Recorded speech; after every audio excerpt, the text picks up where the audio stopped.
Karamihan sa mga Pilipinong patuloy na nagtitiwala at nasisihan sa serbisyo ng Philippine National Police ayon sa pinakabagong Okta Survey.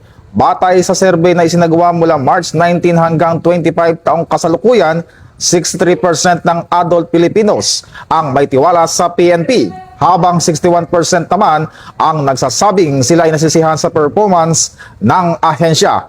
Isinagawa ang pag-aaral sa pamamagitan ng face-to-face interview sa 1,200 respondent na may edad 18 pataas. Sa resulta, nanguna ang Mindanao na may pinakamataas na trust rating na 74% at satisfaction rating na may 69%, kasunod ang Visayas. Samantala sa National Capital Region na may 54% tiwala at 52% satisfaction.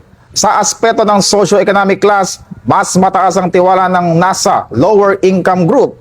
Nanguna ang Class E na may 83% trust at 62% satisfaction.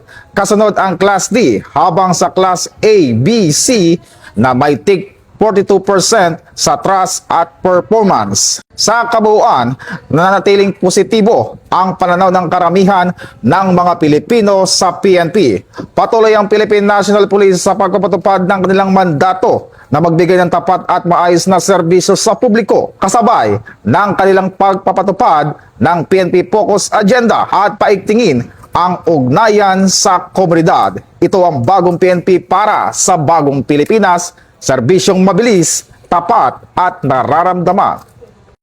Mula po dito sa Campo Crame, ako po si Patrolman Adrian Dayaw nagbabalita para sa Police News Network, alagad ng batas, tagataguyod ng balitang pulis, at ito ang bagong PNP para sa bagong Pilipinas, serbisyong mabilis, tapat at nararamdaman.